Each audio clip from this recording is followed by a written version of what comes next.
Okay, we're here today with MatthewEllard. He's a mix and mastering engineer, a music producer, professor at Berklee, and all-around industry guru.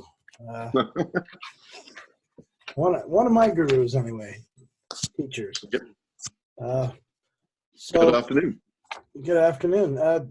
Correct me if I'm wrong here. So you grew up in London, right? Not actually London itself. I actually grew up in the countryside in a little village about 200 miles away from London, in the southwest of England. My family were all from London. They all moved to the countryside from London. In the 60s, my parents did, and their parents moved down when they retired too. So it was. I always considered myself a Londoner. And I moved to London as soon as I could. So when I was 18, I left home and moved to London to go to college. But I grew up in a little, it's beautiful. Well, at the time it was quite boring, but now when I go back, it's quite stunningly beautiful and quaint and everything like that. Yeah, it's amazing how that happens. Kids always hate where they are. So as far as your early years in music, did you have a really musical upbringing? No, not really. Mine's kind of not I didn't go the traditional route that existed at the time. That doesn't really exist anymore. At the time, in England especially, because I finished college in '86, and I came to America for 3 years straight away. I had nothing to do with the music industry, but I had a rock and roll poster company.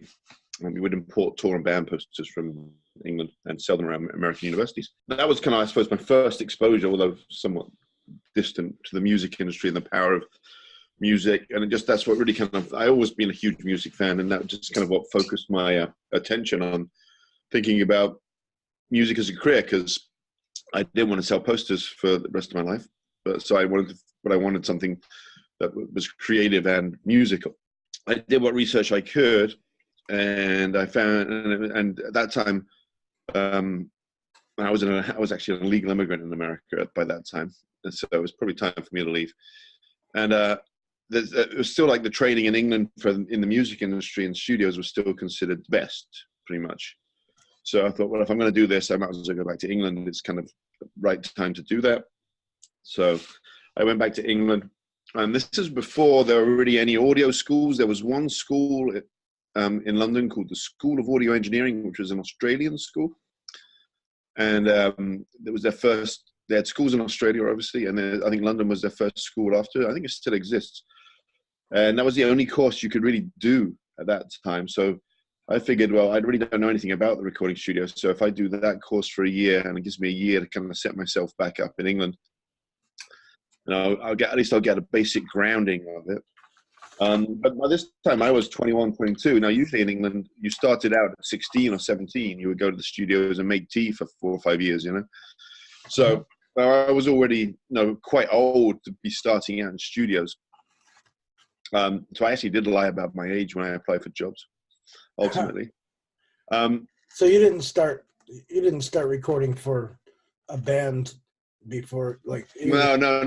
I did this course, which gave me, I think I have a national diploma in all that. I don't remember what the qualification was, but it was a good introduction. And whilst doing that over the course of that year, by the end of by 6 months, I was already working in a studio, because I met an old friend of mine who managed a band, and that band's label had a studio. So I went and worked there as an assistant engineer. And then whilst working there, I met some guy who was a lot better and a lot higher up.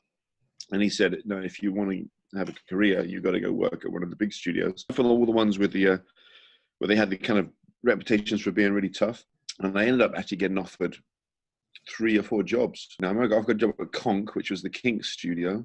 So I ended up at a place called Sarm West, which was in West London, a really cool part of town. And it was owned by run by Trevor Horn. And that had the reputation for being the toughest studio to get a job and keep a job in. But it was also had a reputation that if you managed to do that, then you usually had some kind of career at the end of it. So I got a job there. You started out answering phones. So you did 14 days straight of overnights.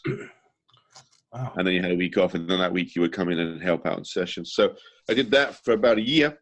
And then ultimately got promoted up to being an assistant engineer. I was working on huge out now Queen, Yes, George. I was George Michael's engineer for a couple of years. The Pet Shop Boys albums, Seal albums, Enya, Mike Oldfield. I was working 100 hours a week, learning the trade as an assistant engineer. My background is punk rock music, or rock music, essentially. So after 3 years of doing super high-end pop music and rave music, which was all that was really going on, in those 3 years in the studio, I'd only actually recorded 3 drum kits. I plugged in probably about 5,000 samplers. So I was like, no, if I'm going to be an engineer, I need to actually learn how to record people hitting, moving molecules of air in a real space. In 1991, 92 is when the whole grunge thing started taking off. So I thought, I'm going to apply for a job in America and go back out and catch this kind of rock thing that's going out there. And I got offered 5 interviews. So I flew out to LA. But the thing is, I wanted to work in a studio that was the opposite of where I'd already worked, which was, I'd already worked in a super high-end studio. I wanted to work in somewhere that was a little more rock and roll. Mm-hmm. So I ended up choosing a studio called Cherokee Studios in LA. So I moved to LA. I was chief engineer at Cherokee Studios, which was another 5-room complex. One of the earliest recording studios in LA. It's been around since the 70s. It was, all the early Bowie stuff was done there. And all through the hair metal stuff, all the Motley Crue stuff. And then I kept ridiculously busy for the next 5 years, doing all kinds of music there. 92 to late 96, 97. Everybody, once again, hundreds of hours a week, engineering, assisting, all different kinds of music, everybody from Rod Stewart and Ray Charles to Ice Cube, Dr. Dre, to Jane's Addiction and Ministry but I did tons of stuff, a lot of hip hop, which was fun. It was very interesting. And then in I started working with somebody from Boston. I got a producer called Tim O'Hare, who was having a successful time. He did an album with a band called Sebado, Bake Sale, which was very popular. And then he did the Kids soundtrack, which was a very popular record. And he started coming to LA to make more records. And he would always have me engineer his records when he came to LA. And so I did some records with him in LA. And then he was getting so busy that he could no longer be the house engineer at Fort Apache in Boston. And Fort Apache at that time was a very popular studio, a very kind of hip, cool studio. And Boston had a ridiculous music scene in the late 80s and 90s. Literally every band had a major label deal. There was a ridiculous music scene. And those 2 producers who worked out of Fort Apache just done the first two Radiohead records. Mm-hmm. And they just got a record deal with MCA, where it gave them a ridiculous amount of money, and they were buying vintage Neve consoles and building studios.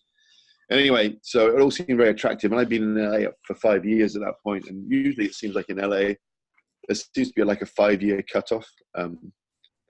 Whereas if you 5 years, you either leave or you stay forever. And I left because I was missing seasons, and I had a kid by that point. And I just wanted to go somewhere else. Uh-huh. So once again, made a decision. Probably not the greatest career choice, moving from the recording capital to a provincial town, but at the time it seemed like a good idea. So then I moved to Boston, and I started working in Boston at Fort Apache and was a chief engineer there. And then within a week of coming to Boston, the 2 producers who did the Radiohead records asked me to become their engineer. So then I was making 10 albums a year with them for the next till 2000 at least. And then they split up and the studio closed, and I got asked to build another studio. Whilst I was working with them, I was also freelancing myself and doing hundreds of other records as well.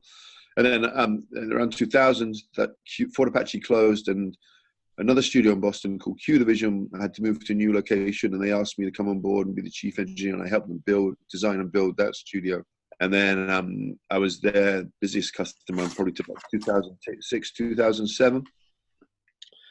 And that's when I started teaching and started kind of looking for some balance in my life at that point, because I was pretty burnt out by that point, because I'd been working probably then. 2006, I was in my early 40s at that point, and I'd probably been working 100-hour weeks for pretty much the last 20 years straight. And a 100-hour week was an average week. The most I ever worked in one week was 164.5 hours.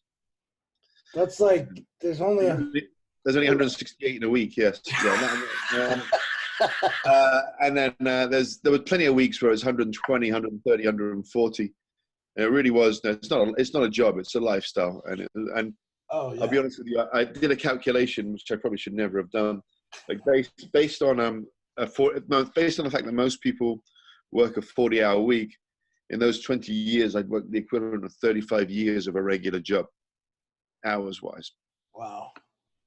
Yeah, no, and then and obviously I was, when I got that news, I was like, I need to take a break because I was burnt. I was pretty burnt. I probably made 200 records.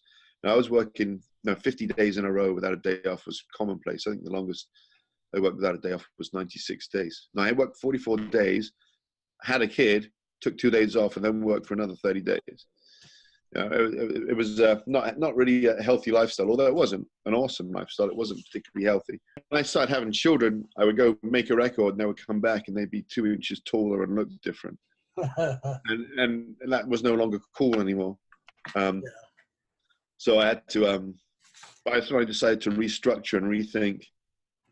And also, my career apex kind of coincided with the lowest point of the music industry at that time. Now, the early 2000s, the music industry was terrible. There was no money. Nobody was making records. Nobody was buying records. And the music industry really didn't have a clue about where it was heading. Fortunately, nowadays, it's got its act together. And now there's more music being made than ever. But back then, it was really tough. And the competition was ridiculous. So I decided to probably save my sanity and myself a heart attack and diversify. And it seems to be the way that it works nowadays to survive in the music industry nowadays. You seem to need to be able to do 2 or 3 things rather than just one thing.